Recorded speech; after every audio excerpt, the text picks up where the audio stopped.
महर्षि जी, इनका और प्रश्न है, कौन सा आसन करने से ब्रह्मचर्य ऊर्ध्वगामी होगा?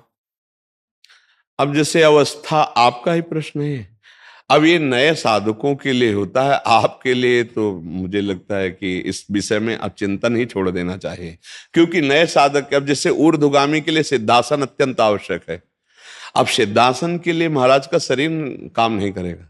अब सिद्धासन, जो बाई एड़ी है वो गुदा और मोत्येंद्री, उन दोनों के बीच के स्थान में ठीक एड़ी ऐसे लगी हुई है, और जो दाहिनी पैर की एड़ी है वो ठीक मोत्रेंद्री के ऊपर लगी होती है, ऐसे लगी होती है, और ठीक ऐसे बैठा जाता है।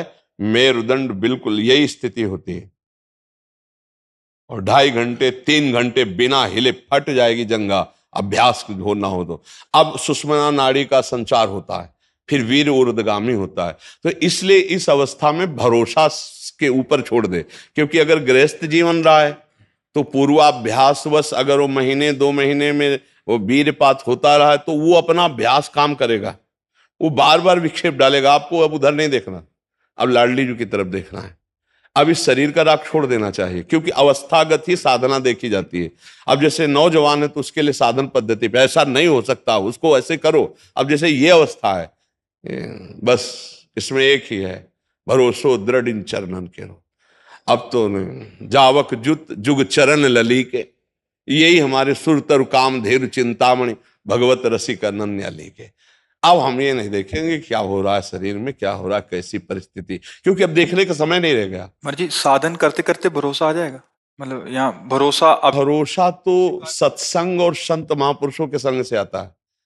साधन करते करते तो जीवन व्यतीत हो जाता है, अहम नहीं क्षीण हो पाता। अहम क्षीण होने के लिए संत महापुरुषों का संग। अब जैसे ये वचन मान लिया जाए, जब हम ब्रह्मचर्य का भरोसा रखेंगे तो लाडली जी के भरोसे में कमी हो जाएगी। तो कहा लाडली जी के भरोसे वाला ब्रह्मचारी नहीं रहता। ब्रह्मचर्य उनकी कृपा से हम रह रहे हैं, पर ब्रह्मचर्य में प्रियाजू से मिला देगा ऐसी भावना नहीं। जप का भरोसा भी नहीं रखे महर्षि जी? सही पूछो तो हमारे जप का भी भरोसा नहीं है। हमें सिर्फ लाडली जी का भरोसा कि जो जप हो रहा है उन्हीं की कृपा से हो रहा है। ये जो हमारा साधन चल रहा है उन्हीं की कृपा से चल रहा है। अगर ये सब बंद हो जाए तो भी हमें लाडली जो मिलेगी, क्योंकि हमने उनकी कृपा का भरोसा लिया है, साधनों का नहीं। दूरादपाश स्वजनान तस्मा शास्त्रम प्रमाणम थे। दूरादपाश स्वजनान सुखमर्थ कोटिम, श्रीमद राधा सुधा निधि। दूरादपाश स्वजनान सुखमर्थ कोटिम, सर्वेषु साधन वरेषु चिरम निराशा, तो वर्षंतमेव सहजाद्भुत सौख्य धाराम, श्री राधिका चरण रेणु महम स्मरामि। परिवार के सुख का त्यागी, अर्थ के द्वारा प्राप्त होने वाले हजारों सुखों का त्यागी, साधना के द्वारा प्राप्त होने वाले बल और सुखों का त्याग, एकमात्र गोरे चरणारविंद श्री लाडली जी के चरणों का भरोसा, तो बरसंतमेव सहजाद्भुत सौख्य धाराम, श्री राधिका चरण रेणु महम स्मरामि। आज शरीर काम कर रहा है, हम पद्मासन में बैठे। आज शरीर काम कर रहा है, हम परिक्रमा लगा रहे हैं। आज शरीर काम कर रहा है, हम आपके दर्शन करने जा रहे हैं। और कल ये नहीं काम करेगा तो हम इसके भरोसे से आपकी प्राप्ति नहीं, आपके भरोसे से आपकी प्राप्ति है। ये हो रहा है, आप कृपा करके कर रहे हैं, ये सब हो रहा है, ठीक है, लेकिन मुझे भरोसा आपकी कृपा का है, ना कि साधन बल का है। तो हमें लगता है कि मेरी लाडली जी की कृपा से जो ब्रह्मचर्य की पुष्टता होगी वो सिद्धासन से भी नहीं हो सकती। यद्यपि इन आसनों का बड़ा महत्व, क्या मेरी लाडली मेरी लाडली मेरी लाडली, फिर सब में लाडली। चिद चिद लक्षणम सर्वम राधा कृष्ण में जगत। अब खत्म, काम की कोई सत्ता ही नहीं रह गई, शरीर की कोई सत्ता ही नहीं रह गई। लाडली लाडली लाडली। हमें तो बस किशोरी जी के स्वभाव और उनके प्रभाव पर भरोसा रखना चाहिए। अपना जितनी सामर्थ्य है जोर लगा के नाम में चलना चाहिए। अब जैसे अवस्था, इस अवस्था में अन्य साधनों का आश्रय लेने से देरी हो जाएगी।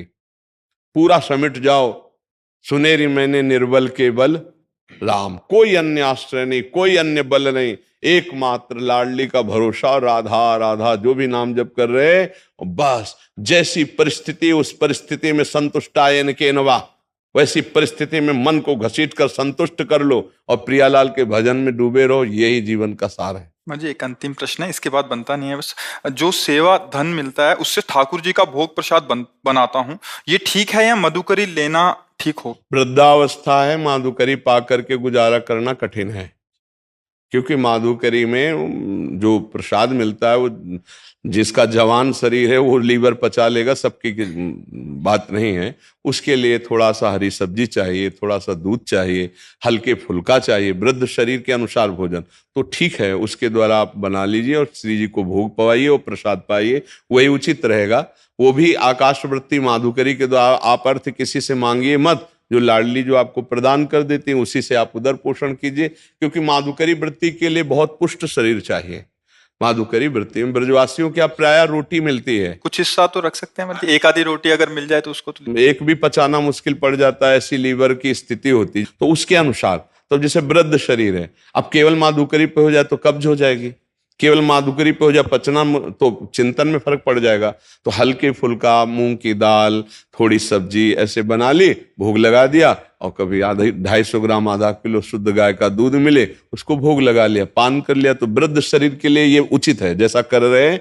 हाँ, अर्थ आदि का किसी से याचना न करे, लाडली जो खुद अपने जनों का भरण पोषण करने के लिए व्यवस्था कर देती है। क्यों महाराज, इसमें कोई संशय? जी।